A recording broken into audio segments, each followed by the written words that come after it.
Welcome to Kids Express. Join us as we see kids express their love for Jesus while developing their character. On Kids Express! Welcome to 3ABN Kids Express. Today we're going to meet a young man who pronounces his faith and witnesses to his classmates in a public school. I'm Aunt Francine. And I am Angelica. Can you guess where in the world today's guests come from? Can you identify what state this is? If you said Missouri, you would be correct. Let's welcome Moses. Moses, Hi. what do you have here? I have some ice cream. Ice cream. Yep. So tell us why ice cream in the state of Missouri. Oh, so Missouri, actually, ice cream is a very popular treat. And actually, July is National Ice Cream Month, so, you know, us in Missouri, we eat a lot of ice cream. Okay, and I know that cones are also originated there in Missouri. Yes. I think at a fair. Yes. Yeah, that's kind of interesting. Yes, it is. And wow. delicious. And delicious. Yeah. You like ice cream? I do like ice cream. This happens to be vegan ice Yeah. cream. Is it still good? Yes, it still is good. Good. I have my parents and friends try it too, and they say it tastes the exact same. I like it better myself, but that's yes. nice. So tell us more about the state of Missouri. Yeah, so in the state of Missouri, we have this city called Branson, and it's a very wonderful and unique tourist attraction. And in Branson, it has a Sight and Sound theater where it shows biblically accurate plays. Wow. Also, in Missouri, during the Civil War, over 1,000 battles took place, which is a lot, which was actually the most for the Midwest out of all the states. Also, lastly, the famous author Mark Twain, he originated from Missouri, and he's known for writing The Adventures of Tom Sawyer and Huckleberry Finn. Yeah, and I like those books Yeah, too. They're I kind do of too. funny. I mean, you start laughing and you can almost identify with the characters. And it's amazing how these classics. There's also a museum, a Titanic museum, and an interactive museum about the history of the Titanic and memorial of all passengers on board. Yeah, and I think they have over 400 artifacts. I'd like to go see that one. I haven't been there yet. Have you visited? I've actually not been there yet, but I would like to go there. Yeah, it'd be fascinating, but you almost have to be mature enough because when you realize how dramatic that story is, you know, how they rebelled against God. I mean, even God can't sink the ship, and to be able to say that and and realize that the ship did go down. I mean, it's kind of scary. Wow, it's amazing how, yes, we need to respect God for sure. So tell us about how you're sharing in your state of Missouri. Yes, so my church and I, we went out, we passed out the Great Controversies door to door. We make sure to knock, open the door, make sure so we could hand it to them. If not, we just left it on their door handle and rang the doorbell. And in the Great Controversies, we put a little health booklet because at the time we were really trying to push out the health ministry while also getting prophetic books so people would know more about the times that are to come in the future. Also, in my school, which is a public school, I played soccer and baseball, and unfortunately, some of the games were on Saturday, and as a Seventh-day Adventist, I can't do that. But I made sure to let the coaches know I will not be able to play, and they were fine with that. On Sabbath. Play on Sabbath, yes. Or Friday night. Or anywhere Sabbath hour, Friday evening to Saturday evening, or Saturday day, I cannot play at all until the evening of Saturday. Also, I have friends at my school, and they invite me to birthday parties, and unfortunately, some of the activities I can't do during Sabbath hours. So I tell them that I'm not able to, but I make sure to give them a gift beforehand to show my appreciation and gratitude they invited me. I like how you were talking about you play these games and you being upfront with it, because I don't know if some of you have encountered this. If you're with public in the community, in the public realm, they may not understand our faith and the Sabbath observance. And so how do you do it in a positive way, like to your coach?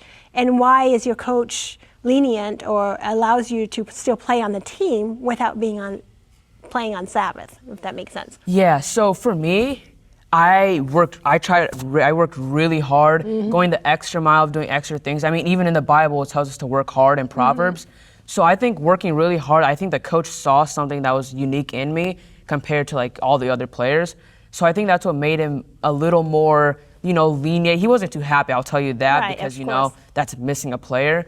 But the fact that I went the extra mile, it showed that I really cared to what I was doing. and with the team, and you're willing Yes. to do every other day, any other day but the Sabbath. And I think that makes it powerful, even with your classmates or your friends that went to the that were at the birthday party, for example.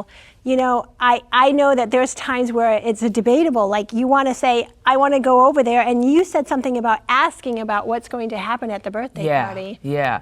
Yeah, I like to ask beforehand so I have an idea. I can see if it's biblically okay to go. Because, you know, sometimes they may just be, you know, eating a cake, which is okay, but other times they may be going to arcades where you have to pay, and, you know, that can't happen. I like how you pointed that out, because with my daughter, for example, she has friends too, and we want to celebrate somebody's birthday if it's cake and just fellowshipping. But you're right, if it's at a roller skating rink or a bowling alley or a swimming party at some other place, you know, we do ask those questions, and we want to make sure, and we have an agreement that if we go and we find out that something is not according to what we think we should be doing on the Sabbath or what God wants us to do on the Sabbath, we have the understanding as a family that we will have to say, excuse us, we have to go now. Yeah. And not even make a big deal about it. Yeah. Just say, sorry, we have to go. Yes. Yeah. Have you ever had to encounter something like that on the Sabbath? Sometimes we go to church, and after church, one of my friends brings some toys, and then another little girl, she also comes to the church, and after potluck, she says, "May I play with your toys?" And she grabs them, and she says, "Thank you," and then she goes to me and she says, "Hey, do you want to play with me?" I'm like, not today, but probably on Sunday or probably in the night. So you already have some toys that you've designated that you can play with during the week, but not on the Sabbath day. And a lot of us at home, I don't know about your family, but yeah, at home we had certain toys that you could play on Sabbath, and they were only for Sabbath. Yeah. And then there's other toys that, you're not going to play this arcade game or, some of these other games. So I like how you have to prioritize and keep the day Sabbath holy. I like how you talked about that. Just like the Bible says. So tell us a little bit about how you want to grow your character to be more like Jesus. I'm glad that Jesus is always working on us to develop our character, and it changes over time. I know it keeps changing, but for you, Moses, what's something that you want to develop your character? So for me at this current time, I would really like to work on being more open-minded, not just shutting off someone else's ideas and beliefs because I'm a Seventh-day Adventist, which at the same time, I don't want to let myself be too open and just take what they're saying and then kind of let it water down what I believe.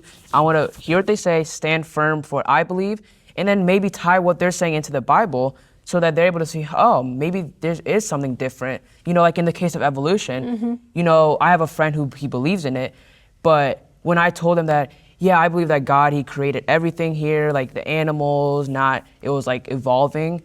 He saw, oh, maybe there's something different from evolution, and it made him question about it. That's good. Yeah.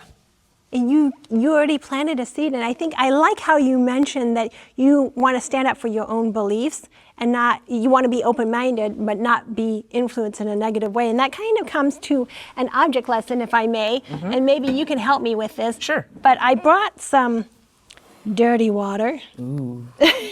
If you can see that, that's really dirty water. And we have some clean water, and I have a sponge. And all of us, when we want to be open-minded, we can soak up what is good, right? And we have to be careful not to soak up It's bad. what is bad. Yeah. Because we're all like sponges sometimes, and we have to be careful. And yet, I'm so glad that God can clean us, and we can pray to God, and he can keep us clean. Yes. Kind of interesting, huh? I was just thinking a little bit about that. So how can we be even more open-minded? Can you think of some tools that you've learned, Moses, to be more open-minded? Give us some examples. Yeah, so I would say for me, first of all, praying, praying for that opportunity that you'll be able to witness to someone. But also I would say for me is just listening. Because for me, especially my younger self, I would be quick to jump, say, no, that's not true. But as I've grown, I've learned to be just more calm, hear them out, listen fully to what they're saying. Then when it's my turn to talk, I continue with what I have to say so that they can hear both sides of the stories and they can make their decision. That was a very powerful statement because I was going to talk about Yeah. that, is staying calm, because sometimes you want to be so quick to defend what your thoughts are, and we don't even hear the other person because your mind is already thinking about what is being talked about, that you don't even give them a chance to finish. Yeah. But like you staying calm and collect, letting them talk, and then, is it my turn? You know, asking those questions like, is it a good time to talk? So you're very powerful. What were you going to say? And also, when you're at school, normally you can't butt in and say, hey, I wanted to say this. You know, you can't do that. You have to say, you have to raise your hand. And then you say, oh, I want to add a comment, you know. Right. And respectfully raise your hand. Yeah. Because if we just butt in and somebody, and they're going to be like, I don't think you should do that. You know, they're going to tell us to not do it. Right. And it takes practice. Yes. I mean, if you've noticed that, it does take some practice. But also, we have to remember that we all come with a little biased opinion to some Yes. extent. Yeah. And for us, I mean, we may have the biased opinion of believing in the Bible. I mean, and that's already a biased opinion in some ways, but we know it's fact. Yeah. Like the Bible is real. There's no It is. question to us about the Bible and the truth about it. So we have to be careful not to compromise. When we are open-minded, we don't want to be open-minded and collect what is not truth. Yeah. But you can also still be open-minded, seeing their point of view, and not be in the midst of it, if that Yeah. makes sense. Yep. Yeah. I like how you mentioned that. And so I think also giving thought to finding the best in everybody. Like sometimes we can put other people down in our minds and discredit them, but also trying to find the good in everybody goes a long way, Yeah. if that makes sense. But I'm so glad about that. Let's talk about, do we have a question Yes, we today? do. So our question for today is from Benjamin, who lives in Maine. He asked, how do you know the Bible is real? Ooh, we talked about that. How do we know that the Bible is real? How do you know the Bible is real? Well, I mean, because many of these stories Have happened. Yeah, have Yeah. happened. I mean, we know about the prophecies that were foretelling the coming of Jesus. I mean, the birth of Jesus, his life, and even his death. We know that really happened. And so we can also testify on from the archaeologists. They have found, we know about the the Dead Sea Scrolls, and we know that has happened. and also there's the tomb. There's the And tomb. we know that in the Bible it's talking about Jesus and how he died on the cross and how he was resurrected. And is Jesus in the tomb? No, he's not. Up in heaven. That's right. And you know, another way that we know that the Bible is real, it's interesting that there's 66 books in the Bible by 40 different authors over 1,600 years. And to have that all coincide, we know that the Bible has to be true. It reminds me of Psalms 1:1-3. Can we look at that real quick? Yeah. Psalms 1 verse 3. Blessed is the man who walks not in the counsel of the ungodly, nor stands in the path of sinners, nor sits in the seat of the scornful. But his delight is in the law of the Lord, and in his law he meditates day and night. He shall be like a tree planted by the rivers of water, that brings forth its fruits in season, whose leaf also shall not wither, and whatever he does shall prosper. So we want to prosper in Jesus, don't Yes, we? yeah. And we can do that if we are open-minded, especially to his word.